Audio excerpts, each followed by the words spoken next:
Welcome to my channel. Assalamualaikum warahmatullahi wabarakatuh. Oke, sebelum dimulai ceritanya seperti biasa, bantu dulu tekan tombol like dan berkomentar. Terima kasih Tuhan dan Nona. Bab 921 Desa Changping. Ayo pergi. Liu Qianqian penuh percaya diri dan menginjak pedal gas. Aku katakan padamu, keberuntunganku akhir-akhir ini sangat baik. Aku pasti bisa menemukan jiwa itu. Cari tahu, apa kau tidak takut dia akan menguasai tubuhmu? Kata Chu Chen. Liu Qianqian terkejut. Setelah beberapa saat, dia melirik Chu Chen dari sudut matanya dan berkata, "Apa yang harus aku takutkan jika kamu ada di sini?" 1 jam berlalu. Chu Chen tidak menyadari keberadaan jiwa itu. Liu Qianqian merasa sedikit kurang percaya diri. Mungkinkah semua keberuntunganku telah habis selama periode ini? Liu Qianqian bergumam pada dirinya sendiri. 1 jam lagi berlalu. Liu Qianqian menghela napas. Lupakan saja. Aku akan mengantarmu pulang dulu. Rencana mencari jarum dalam tumpukan jerami berakhir dengan kegagalan.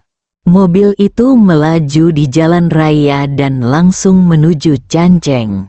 Setengah jam kemudian, mobil perlahan berhenti di depan area villa keluarga Song.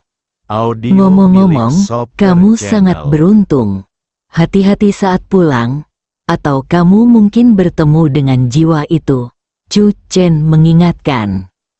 Wajah Liu Qianqian tiba-tiba memucat, dan tanpa sadar dia mengencangkan cengkeramannya pada kemudi. Jangan membuatku takut. Dalam pandangan Liu Qianqian, roh kuno ini setara dengan hantu. Chu Chen tertawa. Jangan khawatir, jika kamu targetnya, dia pasti sudah merasukimu tadi malam. Chu Chen juga memberi Liu Qianqian sebuah jimat. Dengan jimat di tangan, Liu Qianqian merasa sedikit lega. Setelah kembali ke villa, Chu Chen menerima kabar dari Xiao Yuer. Sumber lempengan batu yang lolos dari Yuanshen telah ditemukan. Terletak di sebuah desa di Guangdong Utara yang disebut Desa Changping, jauh di pegunungan. Penduduk desa telah lama pindah dari kota dan hanya kembali ke desa untuk menyembah leluhur mereka selama festival. Tim petualang mendapat berita itu dari suatu tempat dan memasuki desa Changping, lalu mencuri lempengan batu dari aula leluhur desa Changping. Chu Chen mengerti, sama seperti batu tulis Dewa Merah.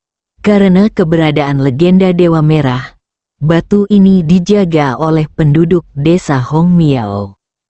Dengan adanya desa ini, akan jauh lebih mudah untuk menyelidiki identitas jiwa yang melarikan diri itu. Chu Chen dan Xiao Yuer sepakat untuk berangkat bersama besok pagi dan menuju desa Changping.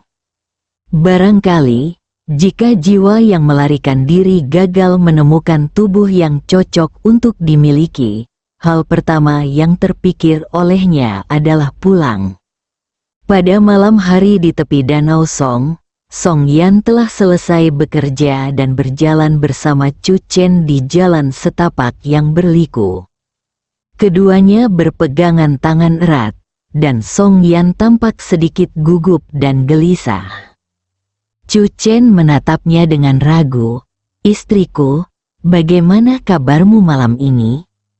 Song Yan berkata, "Ketika saya memikirkan fakta bahwa saya berjalan bergandengan tangan dengan pria terkuat di dunia, pahlawan Tiongkok Chu, jantung saya mulai berdebar kencang."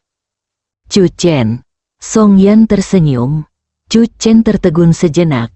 Wajah cantik ini selalu membuat Chu Chen merasa bagaikan peri yang turun ke bumi, sama seperti saat pertama kali melihatnya. Bukankah pahlawan Cina Chu dan peri Cina Song merupakan pasangan yang serasi? Chu Chen tertawa.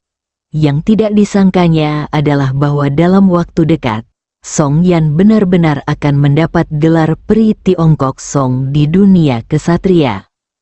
Saya telah berlatih Raja Kera beberapa hari terakhir ini, dan ada beberapa pertanyaan yang tidak dapat saya pahami.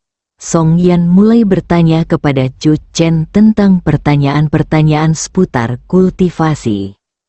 Dengan dasar keterampilan menjaga kesehatan Tao, petualangan si monyet, dan bimbingan Cuda Xia, orang terkuat di Tiongkok, kekuatan Song Yan meningkat pesat. Agar dapat berlatih bela diri dengan lebih efisien, Chu Chen mendirikan sebuah surga di samping tumpukan bunga plum di tepi Danau Song. Dengan bantuan tanah suci kelas atas, kultivasi Song Yan memang jauh lebih sederhana dan mudah. Chu Chen melihat kemajuan Song Yan dan sedikit terkejut. Mungkinkah setelah pemulihan energi spiritual, kecepatan latihan para prajurit secara keseluruhan juga meningkat? Chu Chen sendiri akan menerobos ke alam kekuatan supernatural. Akan tetapi, Chu Chen tidak mampu melatih keterampilan untuk mengembangkan kekuatan supernatural, yang mungkin menjadi alasan penting mengapa ia tidak mampu menerobos ke alam kekuatan supernatural. Song Yan berkata mungkin mereka bisa naik ke puncak Lion lagi. Silakan minta Senior Stone Monkey untuk mengajarkan 100 transformasi Spirit Monkey kepada Chu Chen, atau Senior Stone Monkey mungkin punya teknik lain yang bisa langsung mengarah ke kekuatan supernatural. Chu Chen juga tergoda pada awalnya, tetapi akhirnya menyerah. Lagi pula, jika Senior Stone Monkey benar-benar ingin memberinya nasihat, dia akan melakukannya saat mereka berada di puncak singa. Jika dia gegabah maju sekarang, Chu Chen khawatir itu akan menjadi bumerang. Biarkan alam berjalan sebagaimana mestinya. Saat Song Yan sedang berlatih, Chu Chen berjalan ke samping dan mengeluarkan Chang Tianbei. Sekarang totalnya ada 28 batu dewa di Zhang Tianbei. Di antara mereka, tablet batu dewa merah dan tablet batu umum yang dikumpulkan pertama kali oleh Chu Chen juga ada di sana. Chu Chen mengeluarkan prasasti batu milik sang jenderal dengan pedang. Jiwa perlahan masuk lebih dalam. Tiba-tiba muncul gambaran sang jenderal dengan sebilah pedang. Bilah pedangnya bagaikan seorang penguasa yang angkuh tengah menebasnya, membuat orang-orang bergidik. Senang sekali jika aku bisa mewarisi teknik pedang ini. Kalau tidak bisa menjadi pendekar pedang Cina yang bebas dan mudah, menjadi pendekar pedang Cina yang bebas dan mudah juga bagus. Sayangnya, yang dikhawatirkan Chu Chen adalah hal pertama yang akan dilakukan Jenderal Heng Dao saat dia bangun adalah menjadikannya orang nomor 1 yang dizalimi di Tiongkok. Dia memenggal kepalanya dengan pisau. Chu Chen tidak akan membiarkan mereka keluar dengan mudah tanpa memastikan apakah roh-roh kuno ini tertarik pada tubuhnya. Lebih baik menaruhnya di cangkang Tibet, yang aman dan dapat diandalkan. Setelah mempelajari prasasti batu milik jenderal berpedang, pandangan Chu Chen tertuju ke depan. Surga di bawah sinar rembulan. Song Yan berpakaian putih, seperti peri dari langit, jatuh ke bumi, berjalan ke arahnya dengan langkah anggun. Sepasang kakinya yang panjang dan indah membuat orang merasa terganggu dan melamun tiada henti. Pelatihan Song Yan sendiri sudah berakhir. Latihan pasangan itu baru saja dimulai. Audio milik Biarkan Software aku Channel. menunjukkan kepadamu kemampuan pedang terbangku yang unik. Chu Chen melambaikan tangannya, dan sebuah pedang terbang keluar. Tiba-tiba ia melintasi malam bagai kilat. Banyak kelopak bunga di sampingnya yang terpotong, seolah-olah melekat dengan spiritualitas. Kelopak bunganya melayang di udara, berputar, dan akhirnya tergeletak rata di tanah. Melihat ini, Song Yan mengerti pikiran Chu Chen dan wajahnya sedikit memerah. Meskipun Anda tidak dapat melihat surga ini dari luar, bagaimanapun juga, ini berada di tepi Danau Song. Leher putih giok Song Yan memerah dan wajahnya terasa sedikit panas. Chu Chen dengan hati-hati melepaskan barang-barangnya. Dia seputih batu giok dan tanpa cacat, begitu cantiknya. Song Yan menutup matanya dengan lembut, bulu matanya sedikit bergetar. Dia tampak lembut dan siap untuk dipetik oleh Anda. Hujan turun lembut, dan saudara-saudara bertemu. Chu Chen dan Xiao Yuer bertemu di tempat yang disepakati. Setelah sekian lama tidak bertemu, Chu Xiaoyu jelas lebih gembira bertemu Chu Chen daripada terakhir kali. Kemuliaan sepupuku adalah kemuliaanku. Chu Xiaoyu merasa punggungnya jauh lebih lurus. Saudaraku adalah pahlawan Tiongkok. Chu, kalimat ini jika diucapkan akan sangat bergema dan seketika mengundang banyak tatapan iri dan dengki. Siang harinya, jalan pegunungan itu terjal.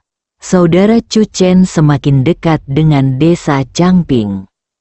Chu Xiaoyu akhirnya tenang dari kegembiraannya, mengeluarkan sepotong informasi dan menyerahkannya kepada Chu Chen. Saudaraku, semua informasi tentang desa Changping ada di sini. Desa Changping memang merupakan desa dengan sejarah yang sangat kuno.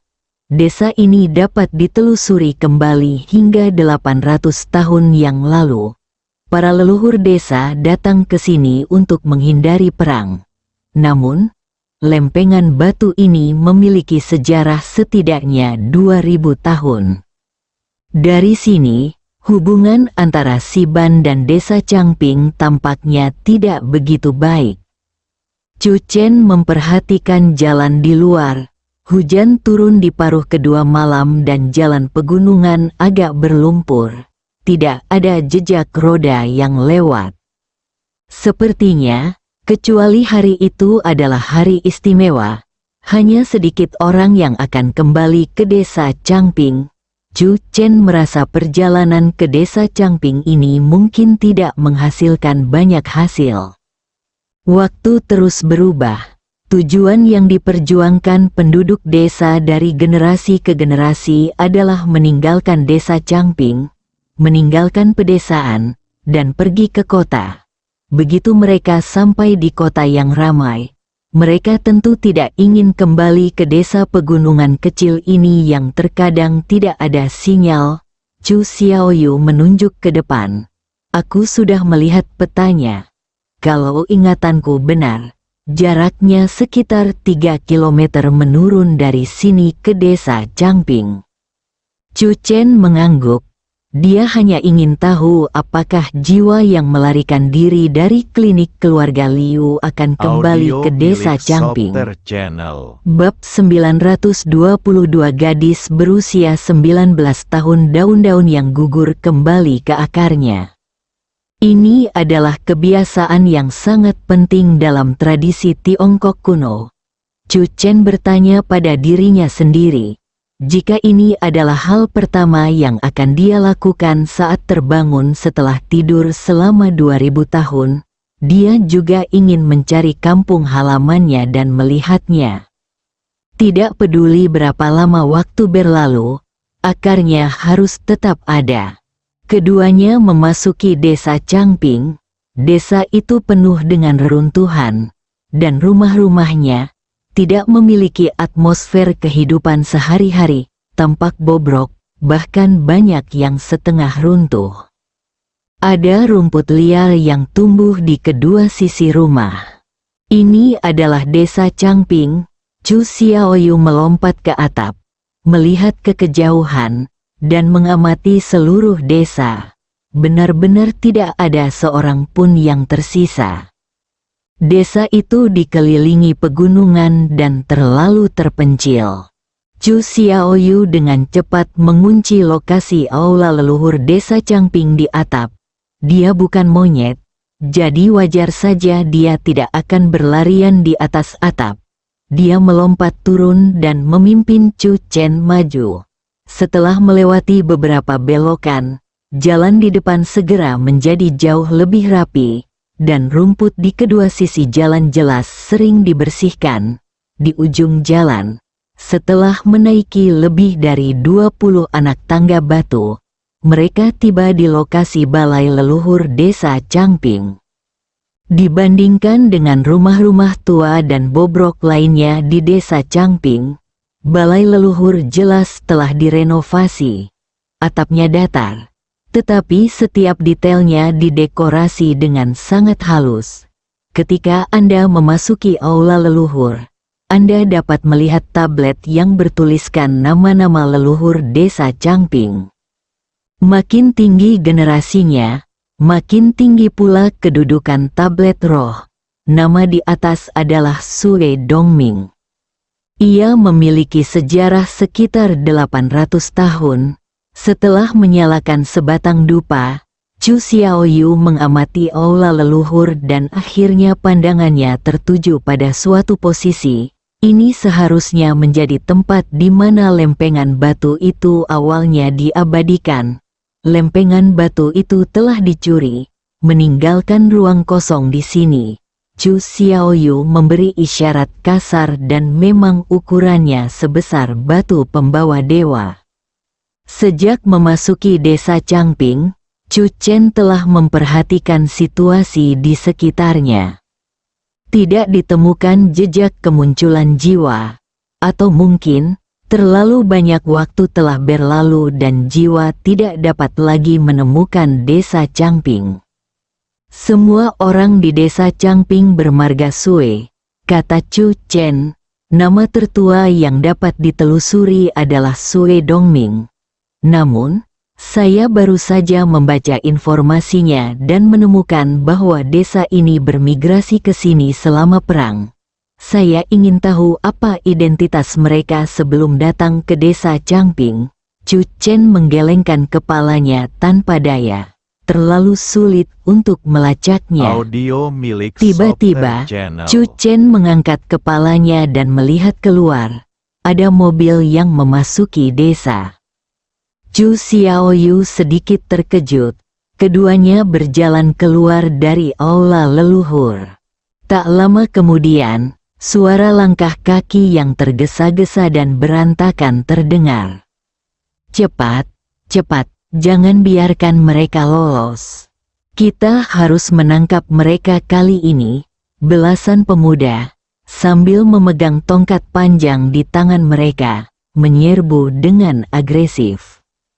Siapa kamu? Serahkan tablet leluhur kami. Kami sudah menelepon polisi. Chu Xiaoyu mengerti bahwa orang-orang di depannya adalah penduduk desa Changping.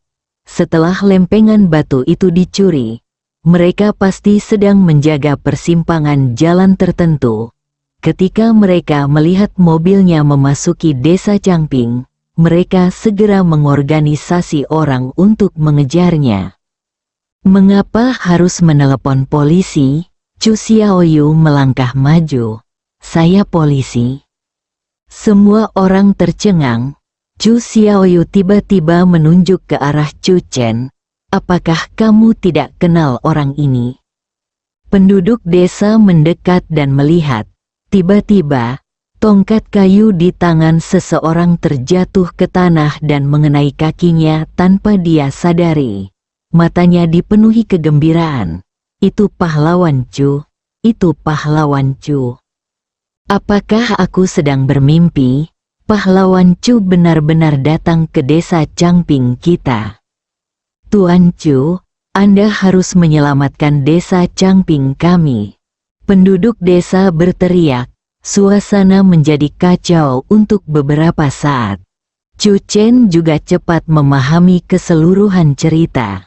Akibat pencurian lempengan batu leluhur, penduduk desa Cangping mengalami banyak masalah akhir-akhir ini, dengan segala macam kecelakaan yang terjadi sepanjang waktu.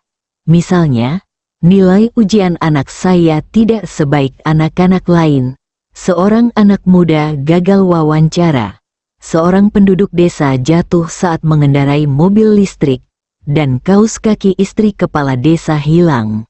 Untungnya, tetangga Tuan Wang dengan baik hati menemukan mereka dan mengirim mereka kembali. Penduduk desa Cangping membenci pencuri yang mencuri lempengan batu leluhur mereka. Setelah memanggil polisi, mereka secara spontan mendirikan penjaga rahasia di persimpangan jalan. Tanpa diduga, mereka benar-benar menunggu hingga mobil dari tempat lain memasuki desa itu lagi. Mereka mengira yang kembali adalah seorang pencuri. Namun tak disangka, orang yang masuk ke desa itu adalah pahlawan dunia bernama Chu.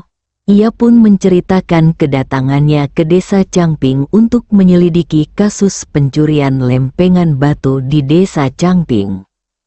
Penduduk desa sangat gembira. Dengan bantuan guru Chu, lempengan batu leluhur pasti akan ditemukan kembali dan pencurinya pasti akan diadili. Apakah ada di antara kalian yang tahu kapan lempengan batu itu muncul di desa ini? Chu Chen bertanya. Para pemuda desa itu saling berpandangan dan menggelengkan kepala. Lempengan batu leluhur itu sudah ada di balai leluhur sejak kami masih ingat. Selain itu, lempengan itu sangat berat sehingga tidak ada seorang pun yang dapat mengangkatnya. Seorang lelaki tua di desa itu berkata bahwa arwah para tetua yang telah meninggal di desa Cangping akan memasuki lempengan batu leluhur itu dan tinggal di balai leluhur selamanya. Itulah sebabnya lempengan batu leluhur ini begitu berat. Jiwa memasuki batu tulis leluhur. Chu Chen menduga, hal ini kemungkinan besar berasal dari legenda batu hamil dewa yang diwariskan hingga kini dan menjadi tempat penyimpanan jiwa. Ini juga menunjukkan bahwa orang-orang tua di desa Cangping mungkin benar-benar mengetahui sesuatu. Adapun berbagai kejadian tak terduga yang baru saja disebutkan penduduk desa, seharusnya itu merupakan kecelakaan murni. Tentu saja, Chu Chen tidak bisa menghakimi kasus hilangnya kaos kaki istri kepala desa. Setelah penduduk desa Cangping Anda pindah, apakah mereka semua hidup terpisah? Chu Chen bertanya. Tidak, jawab penduduk desa itu. Hampir semua orang di desa kami telah membeli sebidang tanah di sebelah barat kota dan tinggal di sana. Di mana para tetua di desa? Chu Chen berkata, saya ingin bertanya kepada para tetua di desa Anda tentang prasasti batu leluhur desa Cangping. Warga desa langsung angkat bicara. Kita harus bertanya kepada kakek kita. Dia berusia 105 tahun ini, tetapi kesehatannya lebih baik daripada kebanyakan orang berusia 80 tahun. Selain itu, silsilah desa Cangping kita ada di tangannya. Pada saat ini, seorang penduduk desa ragu-ragu sejenak, tetapi tetap berbicara. Jika Tuan Chu ingin bertemu Taigong, Anda dapat meninggalkan kota ini, dan kami akan meminta Taigong untuk keluar dan menemui Tuan Chu. Mendengar ini, Chu Chen tertegun sejenak. Apakah tidak nyaman bagiku untuk pergi langsung ke sana? Penduduk desa saling memandang cukup lama. Lalu penduduk desa yang baru saja berbicara berkata, sejujurnya, akhir-akhir ini banyak sekali hal buruk yang terjadi di desa Cangping. Yang baru saja kita bicarakan hanyalah hal-hal kecil. Tetapi pagi ini, ada hal besar yang terjadi. Seorang gadis berusia 19 tahun tidak pernah bangun lagi setelah tidur tadi malam. keluarga gadis itu sedang mempersiapkan pemakaman. Jika Tuan Chu pergi ke sana, saya khawatir itu akan membawa nasib buruk bagi Tuan Chu. Bersambung.